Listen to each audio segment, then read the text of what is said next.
Our next guest is frequently being interviewed and quoted on television and newspapers and websites for his honest opinions about the real estate market.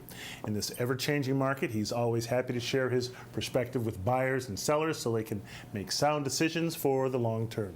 His firm, Lamacchia Realty, also puts out a mid-year report and also monthly updates. He's also been on Urban Update before with some bold predictions to give our viewers an update.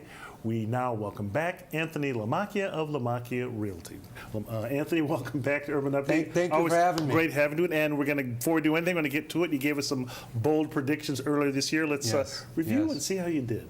Well, so far we're on track. You know, when I was in here with you 18 months ago, back in 2015, I said that that would be the biggest year since '05. And it didn't end up happening. We came up just short last year, about 4,000 home sales short. But this year, as of August 31st, we're 7,000 home sales ahead of last year.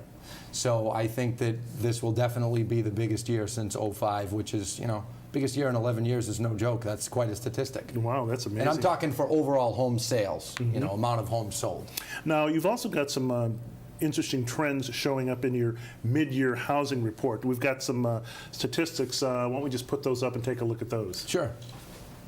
Yeah, do you want me to elaborate on that? Go ahead. So what I talked about on that was how as of June 30th, home sales were up 21%, but home prices were only up 3%. Now, keep in mind, this is all of Massachusetts. So some people who hear that in the Boston area might say 3%, that isn't true. It actually is true because we're talking about all of Massachusetts. Okay, all right. Now, every year there are variables, whether it's the weather, the rates, et cetera. I guess, what are the variables that have affected the market this year? Well, you know, this year it was an unusually, and I loved it, and I bet you did too, mild winter.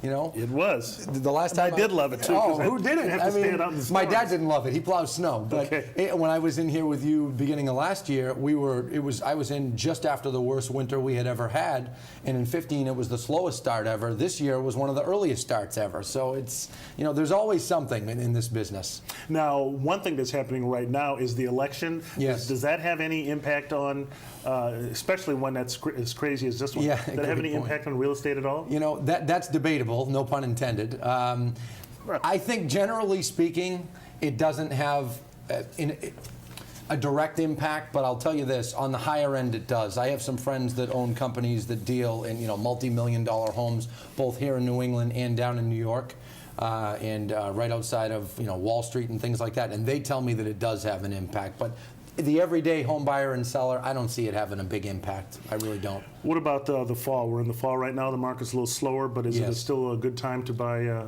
It's a great time to buy. It's the best time all year. And, you know, I feel like 3 falls in a row I've been saying the same thing, but it's been true all 3 falls in a row. I think we've got some stats on that we can put up on that as well, because you've got some reasons. These reasons why people should buy now, I guess. Go ahead. Exactly. Well, yeah, we had put out a blog last week, and what I had said is inventory is at its highest point right now, which is the same as the last 3 falls. Interest rates are very good. Now, that's something that's especially good this year. Brexit, back in the summer, you and I talked about that earlier, was like a gift to us here in the United States. It really brought interest rates down.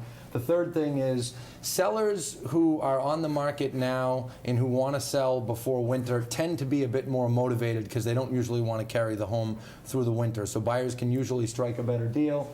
And, you know, in the winter, there's less choices. Right now, there's more choices. And that always frustrates buyers in the late winter and early spring when there's not a lot of inventory of homes for sale. Now there is an inventory of homes for sale. There's not a ton. I'm not trying to exaggerate. But there's more than there was in the spring. And buyers should get out and take advantage of that. Yeah, people are always trying to put their houses on the market like in the spring. Yep. They think that's the time to do it. It seems like to be the pattern everyone tries to. You're right about that. And, you know, I always say, and I can prove it statistically, and I have many times, the best time of the year to put your home on the market is late winter, because that's when the least amount of homes are on the market. And, you know, winter, late winter. Fall's not the best time to sell, truthfully, but it's a better time to buy. So, you know, when everyone else is out buying homes, it's not the best time to buy, and that's the spring. When less people are out buying homes in the fall, that's the better time to be out. It's the old Warren Buffett theory. When everyone else is being greedy, be scared. When everyone else is scared, be greedy. Okay, that's good advice. All right. I think he knows, huh? Okay, what do you think what do you expect for the rest of the year? Strong finish? What do you think? Right now, it's slow. It's been slow for about 3 weeks. Now, I'm not going to sit here and say that it's terribly slow, but it definitely is slow. Typically, what happens in late October is the market picks up. And the reason that usually happens is those are the people that by the late October say, gee, if we want to buy a home this year, we got to move it. So there's usually a bit of a surge in the market, late October, first 2 weeks in November. I see no reason that that won't happen. So long as that happens, we will finish the year strong. And as I said, we will beat the last 11 years of home sales. We will be close to 90,000 home sales here in Massachusetts in 2016, and that's significant. Now we've got GE coming to Boston. Yep. I guess these and other companies as well. How does all these companies coming to Boston, how does that impact the real estate market? It really can only help. I mean, you look at GE, when the report first came out, they said there was 800 executives moving here. But then when you read more about it, they said there was about 4,000 people in their so-called ecosystem moving up to eastern Massachusetts, plus other companies, as you had mentioned, some of them that come to mind out closer to my area, Wolverine, their headquarters for the boot company. There's a lot of people coming to Boston, and it's wonderful for real estate. If you're a buyer, that can add to the competition. If you're a seller, you should be thrilled, or an owner, you should be thrilled. Any other tips for buyers and sellers? If you are looking to buy, you should buy now. And I don't just say that, sometimes people hear me say that, they think I'm being a salesperson, and I don't do that. If you asked me in the spring, I'd say, sorry, fall's a better time to buy. The next 6 weeks, 8 weeks is the time to buy. If you're a seller and you need to sell, be realistic. Accept the fact that you're really not going to be able to sell probably for as much right now as you could have during the spring.